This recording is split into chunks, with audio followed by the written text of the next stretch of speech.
Hi guys. तो दीमत ना अपने ऑफिस में बैठी होती है और वो बहुत ज़्यादा बेचारी ना ऐसे अपसेट सी होती है। और यासिर और उसकी जो फ्रेंड होती है ना, वो दोनों उसके बारे में ऐसे बात कर रहे होते हैं कि अपने ना ब्रदर के जो कांड किए हुए हैं ना, उनके बीच में लाइक फंस गई है और उसकी चीज़ के लिए गिल्टी फील कर रही है। और यासिर कहता है कि शायद उसको मेरे को लगता है कि उसको ना कंपनी चेंज कर लेनी चाहिए। इसके भाई की तो खुद की कंपनी है, इसको वहाँ चले जाना चाहिए। तो वो बोलती है कि हाँ, मुझे पता है कि दीमत को बहुत कुछ हैंडल करना पड़ रहा है, पर हाँ, इसको सच में यहाँ से चले जाना चाहिए। वो बोलता है कि आई डोंट नो कि वो ऐसा क्यों कर रही है, वो यहाँ पर क्यों बैठी है। इतना पैसा, इतनी ऐशो आराम, इतने यंग एज में इसके पास सब कुछ आ गया। अगर मैं इतना ज़्यादा लकी होता, मैं तो यहाँ पर बिल्कुल भी नहीं रहता। और ये सब ना जमाल सुन रहा था पीछे खड़ा। और वो दोनों मतलब उसके बारे में ऐसे बैक पिचिंग करते ही जा रहे थे, करते ही जा रहे थे। और जमाल लाइक उनको रोकने की भी कोशिश नहीं कर रहा था। मतलब ये चाहता क्या है? Are you seriously in love with दिमत और नॉट ब्रो? फिर उसके बाद ना वो वहाँ से चले जाते हैं और जमाल अभी भी वहीं पर खड़ा उनकी बातें मतलब सुनता रहता है, क्योंकि वो अभी भी रुक नहीं रहे होते, जाते जाते भी दीमत के बारे में बातें कर रहे होते हैं। तो जैसे वो वहाँ से जाते हैं ना, तो दीमत भी वहाँ से जाने लगती है। वो अपना कोट वगैरह पहनते हैं और वैसे वैसे ही जाने लगती है। तो जैसे वो जाने लगती है तो वहीं पर आ जाता है जमाल। तो वो जमाल को देखकर जमाल के पास आती है। वो बोलती है कि अगर तुम्हारा काम हो गया तो क्या हम साथ में चले, फिर हम कुछ खाना खाने के लिए भी ले लेंगे और जो भी तुम्हें अच्छा लगे वही खा लेंगे। वो बोलता है कि नहीं, मुझे भूख नहीं है। थप्पड़ मारूंगी एक खींच के। फिर वो बोलता है कि मेरे और भी प्लान्स हैं, तो मुझे वहाँ पर जाना। और ये सुनते ही ना मतलब दीमत भी ऐसे अपसेट हो जाती है। आई रियली डोंट नो भाई, इसके साथ सब लोग ऐसे क्यों कर रहे हैं? ये ऑलरेडी बेचारी इतनी अपसेट है, प्लीज़ मत करो यार उसके साथ ऐसा। फिर वो बोलता है कि मतलब मैं तुम्हें छोड़ दूंगा घर पे, अगर तुम्हें चाहिए तो मैं घर पे छोड़ देता हूँ तुम्हें। और ये सुनकर ना दीमत को ऐसे बुरा लगता है, तो वो बोलती है कि नहीं, मुझे ज़रूरत नहीं है, मुझे तुम्हारी प्रोटेक्शन की बिल्कुल भी ज़रूरत नहीं है। इतना कहते ही वो जमाल की तरफ देखती है और फिर से बोलती है कि अगर तुम नहीं आना चाहते तो कोई बात नहीं, मत आओ, मुझे भी ज़रूरत नहीं है। और इतना कहते ही ना वो उसकी तरफ देखने लगती है, बट जमाल सीरियसली फिर उसको एटीट्यूड दिखाता है, भाई तू चाहता क्या है, मेरे को सच में कुछ नहीं पता चलता। वो बोलता है कि ये मतलब मेरे बारे में है ही नहीं। अगर तुम चाहती हो तो मैं तुम्हें ड्रॉप कर सकता हूँ, अगर तुम नहीं चाहती तो मैं नहीं ड्रॉप करूँगा, चलो चलते हैं, मैं छोड़ देता हूँ तुम्हें। तो दीमत फिर उसकी तरफ देखती है, तो दीमत फिर उसको ना मना ही कर देती है और बोलती है कि मुझे ज़रूरत नहीं है और ना ही मैं तुम्हारे साथ जाना चाहती हूँ। तुम्हें जो करना है वो करो, बट अब मैं तुम्हारे साथ नहीं जाना चाहती। एक्चुअली यार आई रियली डोंट नो कि ये क्या सोच रहा है, अभी क्या नहीं सोच रहा है। इसको एटलीस्ट इतना तो सोचना चाहिए कि वो कितने ज़्यादा टेंशन में है यार, उसके ऊपर कितना बोझ आ गया है। एटलीस्ट उसको यार कंफर्ट तो कर। इफ़ यू लव हर तो तू उसकी सिचुएशन भी तो समझ। तू समझ ही नहीं रहा है, तो खुद का एटीट्यूड उसे शो कर रहा है। एंड उसके बाद वो बेचारी वहाँ से चली जाती है। मेरे को इस पर बहुत गुस्सा आ रहा है, जमाल का मुंह तोड़ दूँ मन कर रहा है मेरा।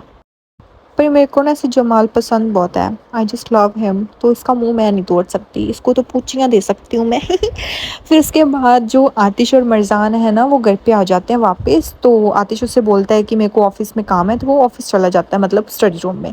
और फिर जो ये उसकी केयर टेकर है ना इलुल की, वो बोलती है कि मुझे ऐसे लगता है कि मुझे आतिश पर नहीं, मुझे उसकी बीवी पर फोकस करना होगा। मुझे लगता है कि उसकी बीवी के कान भरने होंगे। मुझे लगता है कि इन दोनों भाई बहनों को तो अब मिलाना ही होगा। और इतना सुनते भाई वो खुश हो जाती है, मतलब तू अच्छा काम कर रही है बहन, प्लीज़ कर कर कंटिन्यू।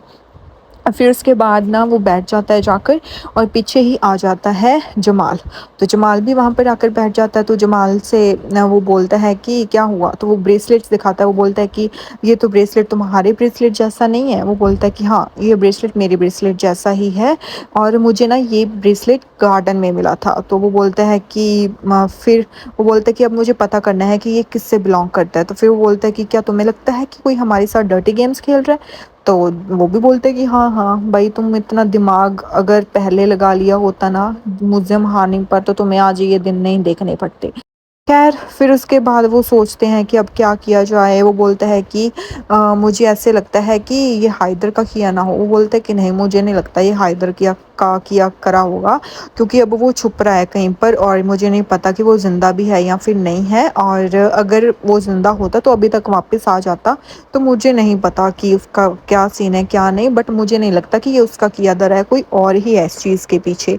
फिर इसके बाद वो बोलता है कि चलो ठीक है, हम पता कर लेते हैं कौन है इस चीज़ के पीछे। वो बोलता है कि आई डोंट नो, कैसे पता करेंगे, बट मेरे को ना पूरी लिस्ट चाहिए, जो भी इस घर के अंदर आया, जो भी इस घर के अंदर गया, जो भी इस घर से बाहर गया, सब लिस्ट चाहिए।